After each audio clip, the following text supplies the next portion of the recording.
Sziasztok, én Pegazus vagyok, és ebben a videóban nem mással, mint a notebookokkal fogunk foglalkozni. Na hát ugye, első, ugye Survival, ezeket lehet hangolni, és ugyanazt a hangot ismételni, jobb-egérgomb hangolásban, legérgomb. Hát ütés és akkor hangot ad ki, mert ez kreatívban ugye nem megy, mert kiütitek a blokkot. És nem tudom, hogy ki ismeri a TNT szongot, de ezt még életemben nem próbáltam, de csak sikerül valahogy, hogy így. Nem.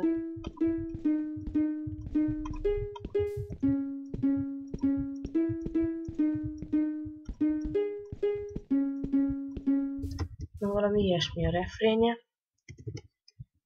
És ugye ez ilyen elég, ha egy hang, hogy nem hangmélység, hanem hogy maga a basszus, meg ilyenek, ugye. Ez ugye nincs semmi, vagy föld van alatta, az ugyanolyan, mint a pamut. Csak kő van alatta. Az kopogás. Idéz, hogyha üveg, az ilyen törésszerű, de nem is törés.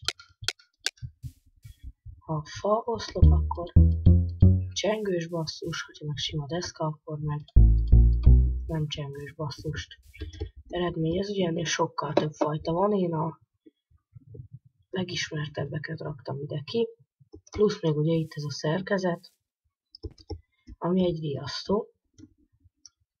Ezt gondolom sokan rájöttek, hogy működik, de azért megmutatom, hogy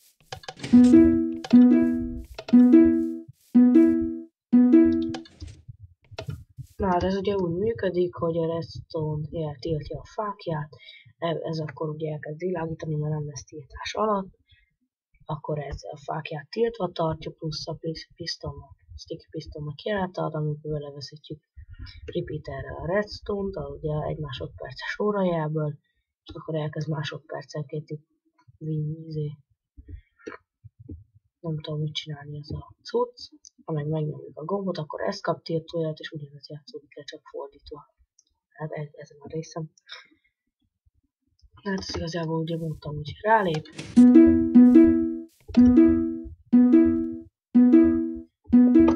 Ha meg megnyomják, akkor meg nem. Hát ugye mondtam, hogy ugye hangmélységben mindennel lehet itt szórakozni, és ugye az, amit próbáltam eljátszani azonnak a 4 noteblockon, azt most elvileg itt van valahogy normálisan. Hát ez valahogy így néz ki, tehát gondolom értek, hogy működik, de azért elmondom ezt is. Ugye ezek mind ilyen redstone-ját kapnak bizonyos időközönként, be van állítva. A jobb oldali noteblock alatt kő van, a bal oldali alatt padló, de ezek itt ott látszanak, és a középső alatt meg föld. Hát füves, de az most ugye mindegy. Na hát, akkor nézzétek meg a többi videómat. Sziasztok!